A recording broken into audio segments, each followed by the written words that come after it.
Hello, Q-Citizens! Ako si Konsehala Kate Coseteng ng Ikatlong Distrito. Hello, Q-Citizens! Ako si Konsehala Doc G. Lumbad ng Ikatlong Distrito. Hello, Q-Citizens! Ako si Councilor Chucky Antonio ng Ikatlong Distrito. Hello, Q-Citizens! Ako si Konsehal Don De Leon ng Ikatlong Distrito. Hello, Q-Citizens! Ako si Konsehal Wency Lagumbay, kaibigan tunay mula sa Ikatlong Distrito. Hello, Q-Citizens! Ako si Konsehal Attorney Anton Reyes ng Ikatlong Distrito.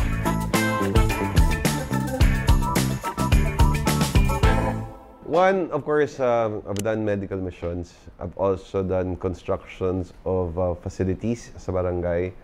And then, of course, especially when it comes to calamities, the programs of giving help to people in kind so that at least kahit paano maibsan natin yung pagkukulang kapag may mga trahedya. Yan po. Siguro isa sa mga pinaka-favorite ko pong ordinansa is the right to care card because we are promoting inclusivity. And we do believe that everybody has the right. So with the right to care card that we actually launched last year, especially that caters to not just LGBTQI, but to any individual that has partners for life, can be given the opportunity to decide on the health of the person.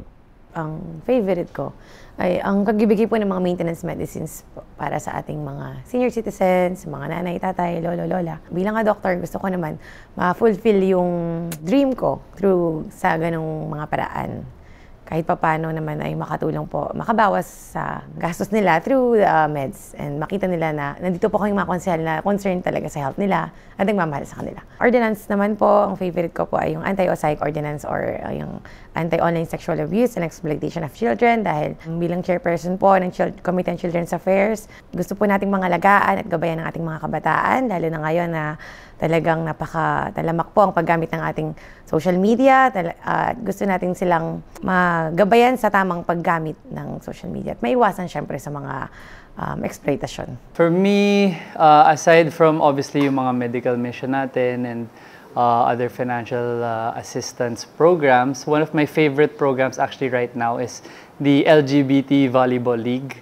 Dahil sobrang saya nila panoorin at nakakataba ng puso whenever they say first time nila ma-experience yung ganitong klaseng liga. No? And yung sa ordinance naman and bill that I've co-authored or authored, I'm very, very into the ordinance of incentivizing businesses in Quezon City. So one of the ordinances that we passed actually kasama ko si Consi Wency doon was the amendment of the Incentives Code of Quezon City. And another thing that we're working on now is incentivizing naman yung mga startups and technology startups, which I'm very involved in. And also being the chairman of the Committee on Communications, I work very closely with the executive sa pag-improve po ng connectivity dito sa Quezon City. No? So we partner with a lot of different organizations and institutions that help make that a possibility. Aside from my continuing medical program, ang paborito ko talaga, although huminto na siya, is yung pagtulong sa maliliit na negosyo or small businesses during the pandemic.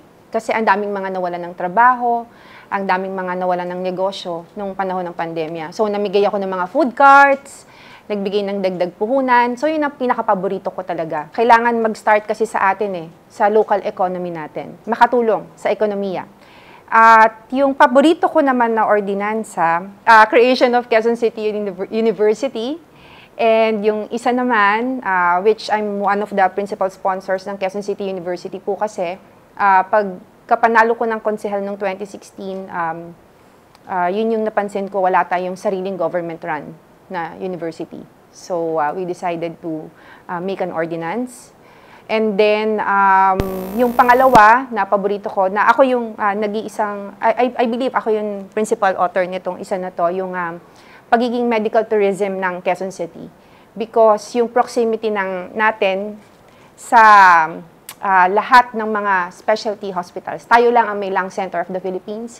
Tayo lang yung may heart center. Tayo lang ang may National Kidney Institute at tayo may pinakamadaming surgery clinics, tayo may pinakamadaming dermatology. Aside from that, meron tayo dun sa ordinance na mga segments na may classifications na halimbawa merong package A, package B, package C depende kung ano yung kaya natin or maa-afford ng isang tao kung mag-a-avail man ng serbisyo dito sa Quezon City. One of the parang landmark ordinance na nagawa po natin that I'm very proud of is yung local hiring ordinance. Ito po yung ordinansa na requiring yung mga businesses to hire 30% of their workforce dun sa mga qualified na residente ng where the business is located at. Kasi I think this is very beneficial to both the business and workers. Kasi on the part of the businesses, mababawasan ng tardiness kasi taga doon na yung mga tao. On the part of my constituency, magkakaroon ng mga job opportunities yung ating kababayan doon sa communities nila. Ever since, for the past 14 years, nakatutok po ako talaga sa mga workbooks for our children. From daycare to kinder to hanggang grade 10 ngayon. Dire-diretso po ang pamimigay natin ng workbooks kasi naniniwala po tayo na ang tamang materyales ay kailangan natin para mapaigting natin at mapabuti natin ang edukasyon ng ating kabataan. Kasi napaka-importante talaga na yung kabataan ay magkaroon ng tamang background at tamang materyales para sila yung matuto ng gusto. It was the first project that I launched before I ran as counselor, yung baby care project where I give care packages for the first month or so or kung weeks yung nung buhay ng baby. Kasi napansin ko nung sa private hospitals, pag lumalabas yung bagong panganak, they get a package na may diapers, yung mga essentials that I give to mga bagong panganak na moms for their kids. Well, yung pinaka-proud of siguro akong ordinance na naipasa ko in my term would be the exemption of professionals from the payment of mayor's permit dun sa kanilang business. Kasi I also noticed na maraming lawyers, doctors, engineers, architects, they work sa mga big firms na sa other cities. Pero karamihan ng mga professionals are from Quezon City. Siguro it was my way of incentivizing the professionals na instead na sa Makati sila mag-set up ng business or sa other city, dito na lang sila sa QC. Kasi karamihan naman ng mga professionals mabubuo nila galing QC. So it gives them additional incentive na dito na lang sila magbukas ng kanilang law firm, ng kanilang engineering firm, or kanilang medical clinic.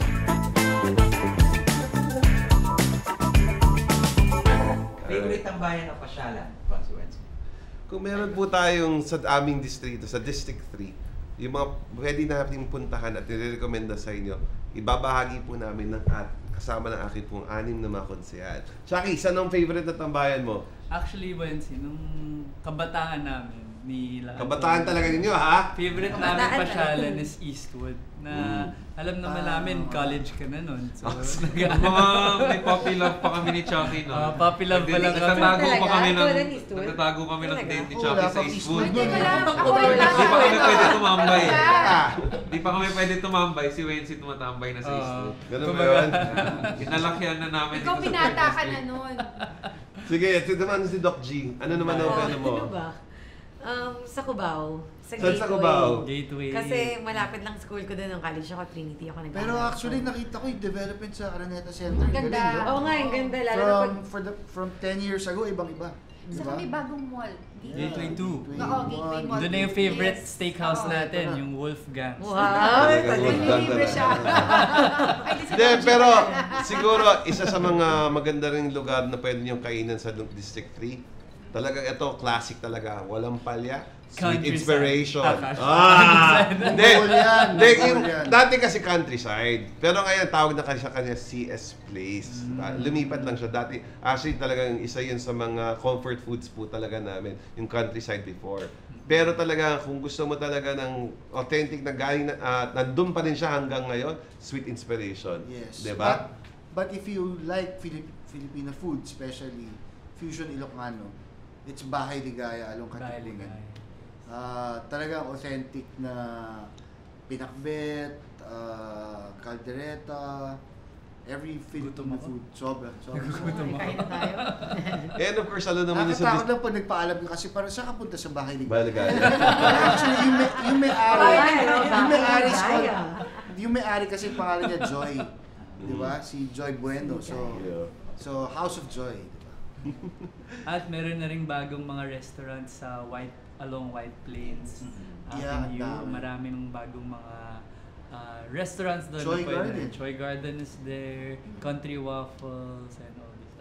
And also in our district is actually a university district because we have Miriam, we have Ateneo, and also UP.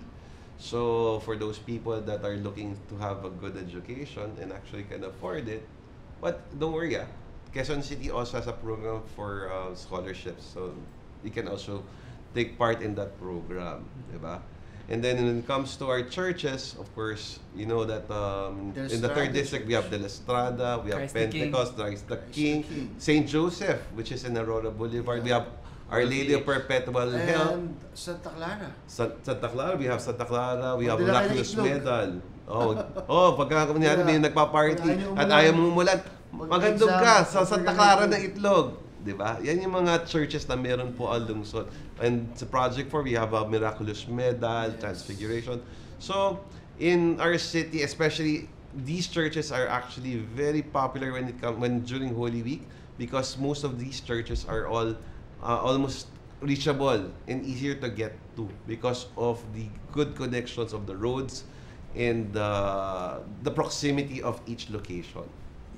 Siguro nabanggit na nila yung kasi sa district namin it's very diverse. We have yung mga high-end talaga, we have middle. Tapos nakikita ko recently maraming mga vloggers nagpupunta sa may mga famous rin kaming mga hole-in-the-wall place, mga karinderya, ganyan, mga lutong bahay.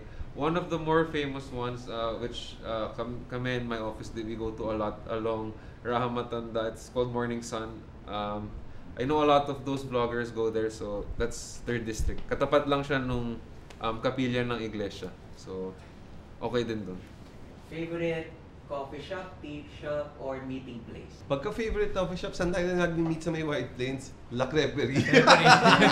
La Creperie, di ba? Yes, tapos kapag madaling araw, talagang pagka alam mong nagugutom ka na, pwede ka na po, meron naman doon Turks, meron din doon Army Navy, may Pancake House sa 24 hours. So, it's really a go-to place, especially in the White Plains area. Or UCC sa Corinthians. It's Corinthians, no? But we forgot to mention also there's a lot of restaurants in UP Town. UP Town. Yes, in UP Town. Yeah. Pero during mall hours. Pero when we're talking about kasi yung paggabi na not all kasi, but in the 3rd district, a lot of the opens are all open maraming open sa Katipunan. Lanquay. That's a bar. That's a bar. Oh, yeah! Para sa mga Gen Z, don't forget! Oy, hindi nila kalimutan ninyo. Yung favorite place ni Kate Cosette, Pop Up! Ba't ako? Hindi pa ako nakakapapa. Alright, so Pop Up. Funky Izakaya. Okay, so basically it's a Pop Up kasi it's a mixture of different small restaurants grouped together.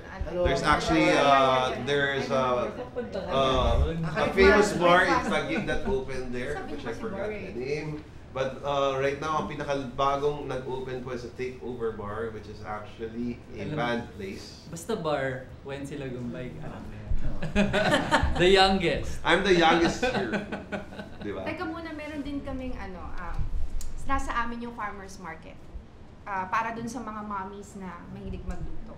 4 a.m. Kailangan nandoon na kayo. Para dun sa mga fresh na mga Produce. Yes. Produce, yan, diba? Saka may flower shop din doon. Hindi na kayo kailangan pumunta sa Dangwa. Pareho lang ng presyo. Okay, nakumpara ko na. Okay, wala. Hit ka na ng mga taga-Dangwa.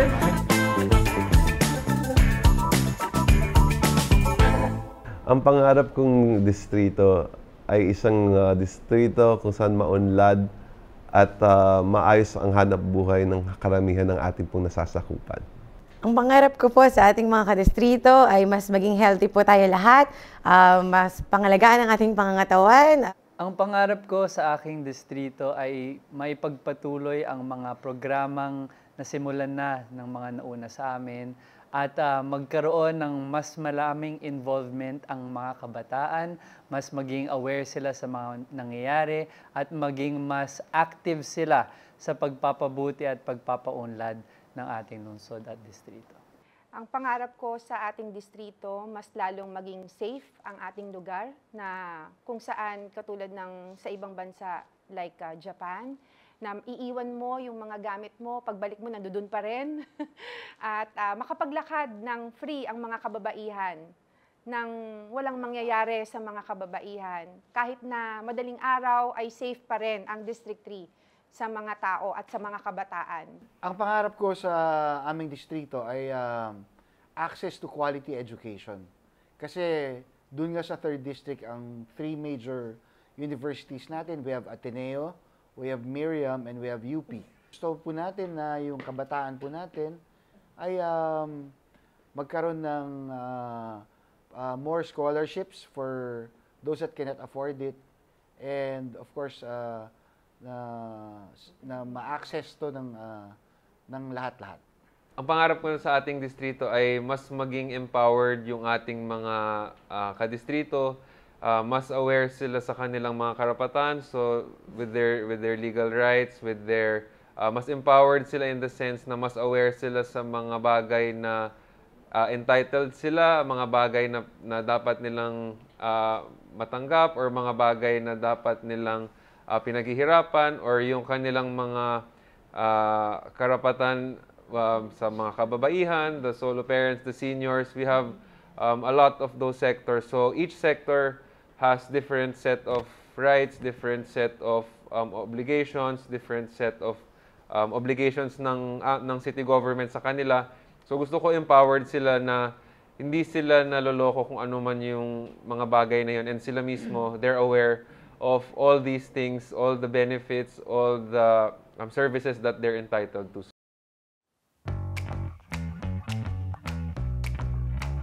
Muli, ako po si Konsehala Kate Coseteng ng 3 Distrito.